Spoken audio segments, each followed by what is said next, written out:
Église de réveil en République démocratique du Congo, est-ce qu'il y a crise ou pas? On en parle avec pasteur Moïse Honoré Kabongo et pasteur Bravo Yoka qui sont avec moi ce soir dans Kinshasa Direct. Pasteur Moïse Honoré Kabongo, bonsoir. Bonsoir. Pasteur Bravo Yoka, bonsoir. Bonsoir. Merci d'avoir accepté d'être nos invités ce soir. Eh bien, la première question, je la pose à pasteur Bravo Yoka. Est-ce qu'il y a crise au sein de l'église du réveil?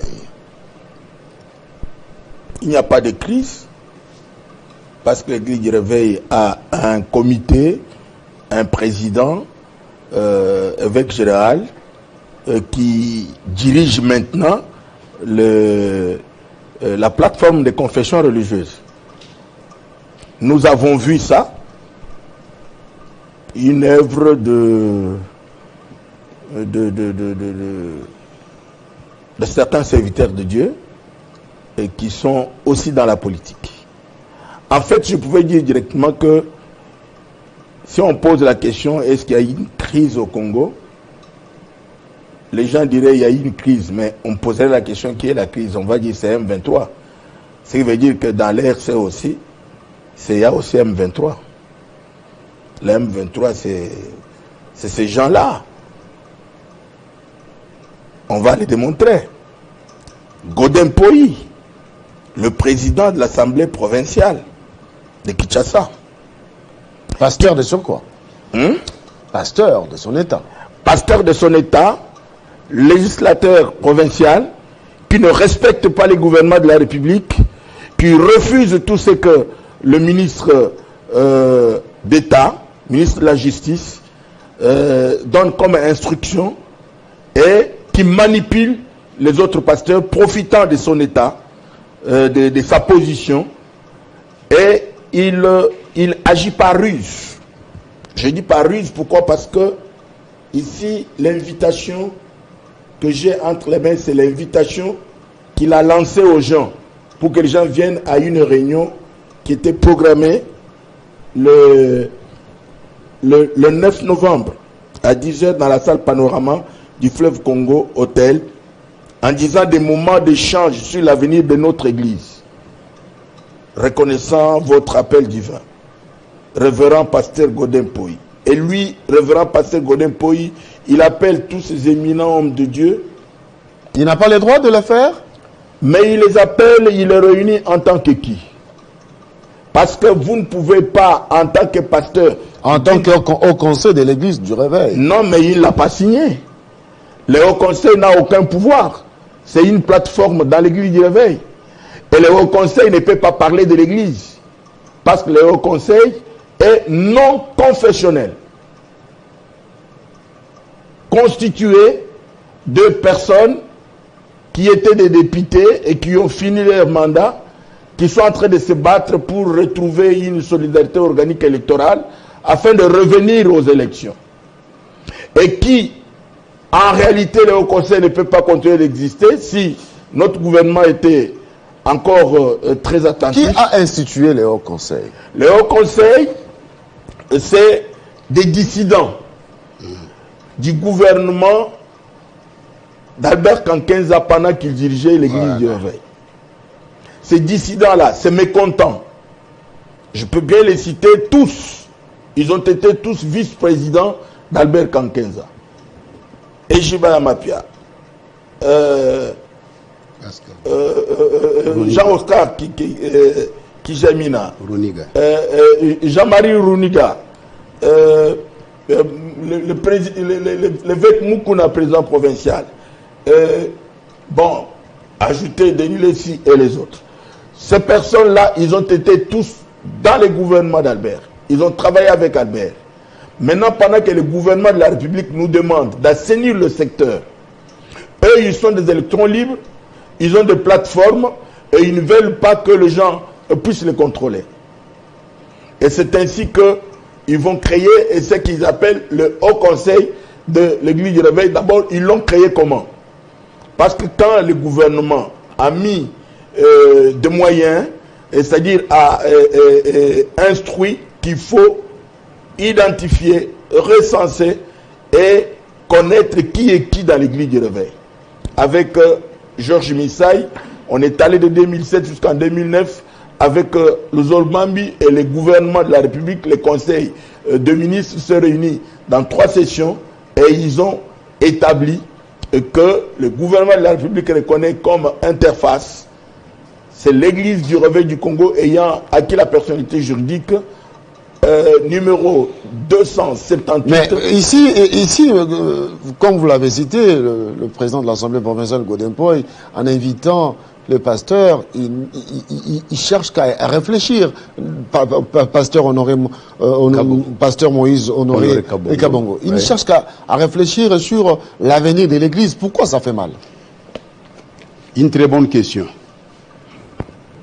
Révérend Godin Poy, en tant que pasteur, il a droit d'inviter les hommes de Dieu à une réflexion. Mais tout simplement, la seule condition qu'ici, l'Église du réveil du Congo a d'abord ses fondateurs, dont tu ne fais pas partie. Nous deux là sur ce plateau, nous sommes les 2 fondateurs initiaux. Mais il n'a pas utilisé les casquettes de l'Église du réveil. S'il vous plaît, allez-y. Nous sommes les 2 fondateurs initiaux du réveil du Congo. Et nous avons pu associer d'autres hommes de Dieu, parmi lesquels Jean-Oscar Kizemina Kibila, Général Soni Kafuta, docteur Capitaine Mbombe, et le fait évêque Martin Tamumpempe, avec lesquels nous avons commencé cette affaire. Le bishop Albert avait refusé l'église de réveil lors de sa création, parce qu'il était président de la Lemirk. Il a refusé. Et nous nous sommes entêtés à 2 là, à créer cette institution ecclésiastique. Nous avons mené des démarches à 2 jusqu'au ministère de la Justice pour sa reconnaissance. Joseph Kabila Kabange, coup de chapeau pour lui. Il a pris une mesure politique, de haute portée politique, de dire ces gens méritent mieux qu'une simple reconnaissance. Pour tout ce qu'ils ont apporté comme contribution au pays, il leur faut une ordonnance présidentielle. C'est alors son dire cap d'alors, Évariste Bochab qui va dire, en rapport avec la loi 004, maintenant ce n'est plus vous, c'est le ministre de la Justice qui doit donner un arrêté. Il a dit non, nous pouvons commencer ici pour que le ministre puisse pouvoir terminer de l'autre côté. Qui paie le plus, paie le moins. Bochab a dit non, Excellence, sauf respect de votre personne, c'est le ministre qui le fait. L'église du réveil est reconnue confession religieuse par le chef de l'État d'alors, Joseph Kabila. Ça fait partie de son héritage culturel qu'il a laissé à ce pays. Aucune personne, Godin Poy, que je respecte mon jeune frère, pour qui j'ai beaucoup d'admiration, nous l'avons envoyé à l'Assemblée provinciale pour qu'il puisse pouvoir gérer, contrôler la gestion de la ville de Kinshasa, et non pour pouvoir s'attaquer, torpiller et combattre l'œuvre de Dieu. Il s'attaque à qui? Il invite les gens, de manière sournoise, pour dire, nous allons réfléchir. Quel est le thème de la réflexion? Ici, nous devons liquider l'église du réveil du Congo pour mettre sur pied les hauts conseils. Papa, vous n'êtes pas... Clairement, il l'a dit, les gens qui ont pris part nous ont fait le rapport. Il n'y a pas de colportage dedans? Non, il n'y a pas de colportage. Ce sont des hommes dignes de confiance qui nous ont ramené cela. Donc, lorsque quelqu'un n'est pas membre fondateur, n'est pas membre effectif, je ne vois pas par quelle magie, quelle loi lui autoriserait, excusez-moi, pasteur, une institution ecclésiastique reconnue par l'État congolais. Oui, pasteur Moïse Honoré Kabongo. Oui.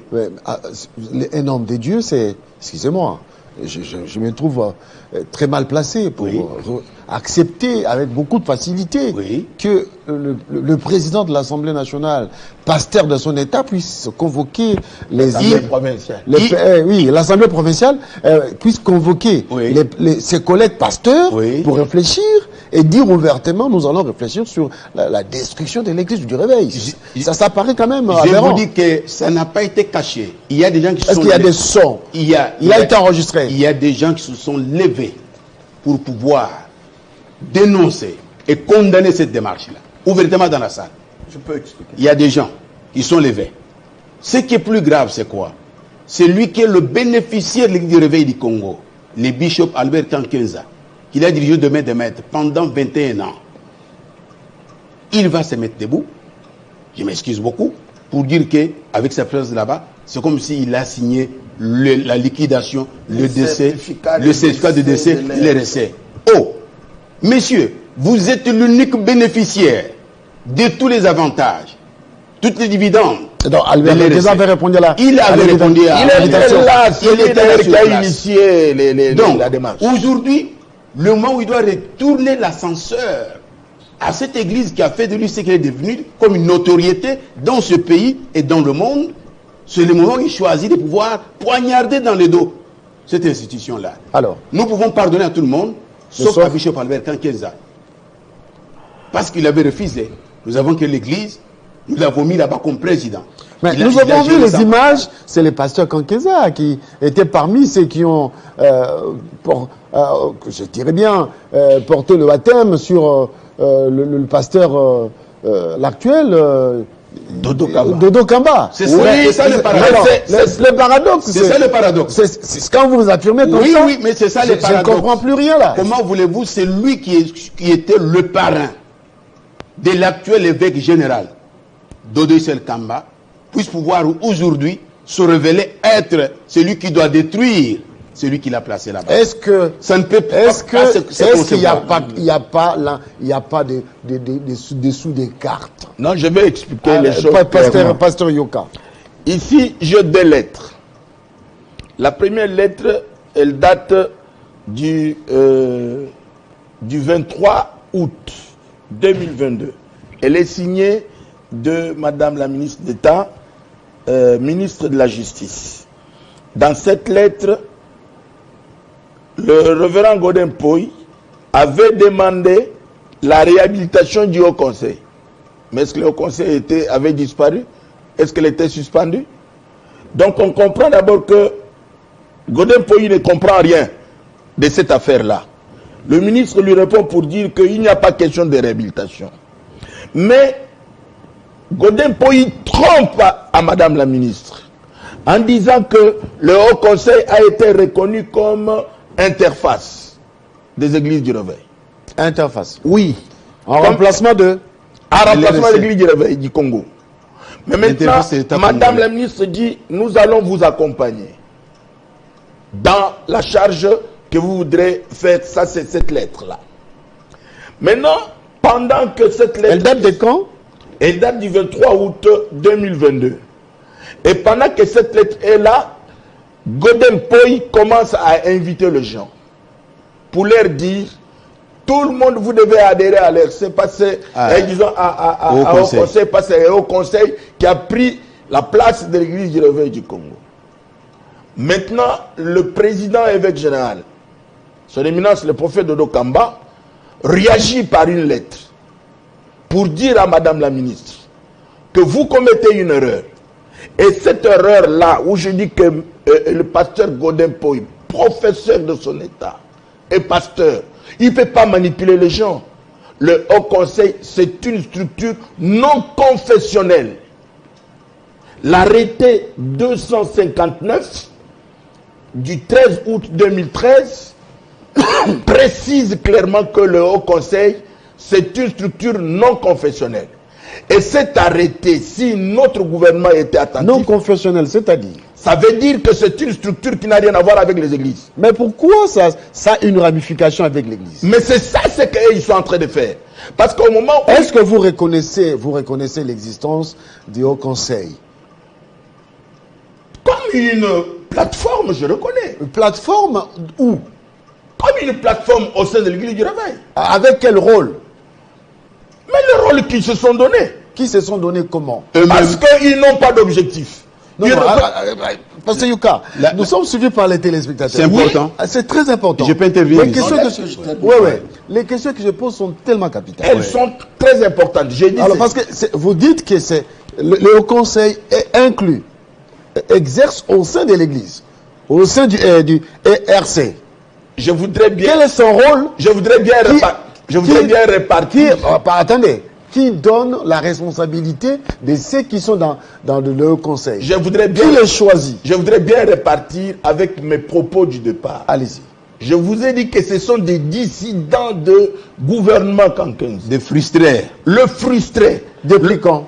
Depuis quand chaque fois quand ils étaient enlevés. Mais comment Cankins appelle les rejoindre? Non, c'est ça, c'est cela. C'est cela. Parce qu'au moment où Cankins a dit aujourd'hui étant sur place, c'est comme si j'ai signé le certificat de décès de l'église du réveil, et Godin il lance les communiqués pour dire aux gens, vous devez venir rejoindre le haut conseil, parce que c'est le haut conseil. C'est là où nous avons dit, c'est une affaire qui n'existe pas. D'abord, ça s'appelle M23. Je veux bien préciser. Il faut bien écouter ce que je dis. Je ne suis pas en train de me tromper, vous êtes serviteur de Dieu. Écoutez-moi très bien. Oui, papa. Le haut conseil a été créé par AMEC, ça veut dire l'évêque Mukuna, par CPC, ça veut dire Kijamina, par AR, ça veut dire Runiga, NRC, ça veut dire Denis Lessi, RCC, en ce temps-là c'était le passé Ngalassi, et AFMIN, ça veut dire Ejibaya Mapia, et Asiko, ça veut dire Tupoje Mukendi. Ces personnes-là, pendant qu'ils créent cette structure-là, tous, ce sont des mécontents qui avaient travaillé avec Albert Cankins. Parmi eux, il y a 3 ou 4 députés, de personnes qui ont besoin d'être toujours devant les gens. Maintenant, pendant qu'ils sont là, ils se donnent le mandat de 6 mois. Après 6 mois, quelqu'un d'autre vient. Après 6 mois, quelqu'un d'autre vient. Au moment où Runiga arrive, c'est-à-dire lors du 3e mandat, Runiga exerce son mandat, il le termine aujourd'hui et le lendemain, on proclame le M23. Même Godin Poy, pendant qu'il est là, il n'est pas parmi les présidiums. Le mandat qu'il exerce, c'est le mandat de Runiga. Parce qu'après qu'il termine le CPC, c'est le AR, ça veut dire Runiga qui doit exercer. Quand Godin Poy est venu, il a fait une première tentative. La première tentative, c'était de créer ce qu'on appelle COSEREC. Il a invité les gens chez lui pour dire, créons une histoire sous forme de 5 ans. Et ils ont commencé avec leur réunion. Quand j'ai vu Albert pour lui dire que ce que vous êtes en train de faire, vous êtes en train de déstabiliser une confession religieuse. Et au moment où ils disent qu'ils ne sont pas d'accord, un des participants de la réunion a posé la question. Très bien, nous n'avons pas assez de temps, pasteur. Oui. Est-ce que, à part l'église du réveil au Congo, du Congo, on ne peut pas, une autre structure ne peut pas exister qui régente aussi l'église du réveil? Non. Pourquoi? Parce que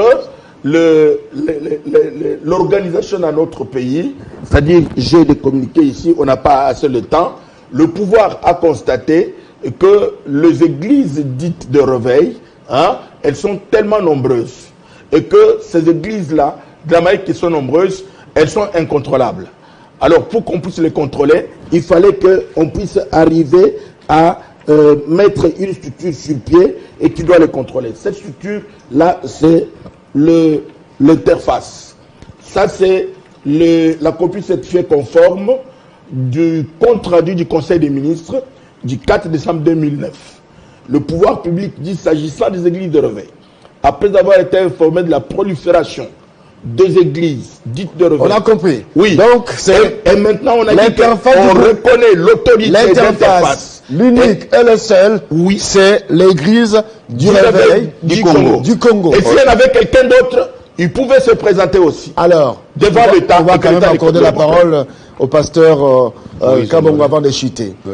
C'est-à-dire, ceux qui organisent des réunions en convoquant le pasteur sont dans le faux, dans l'usage des faux.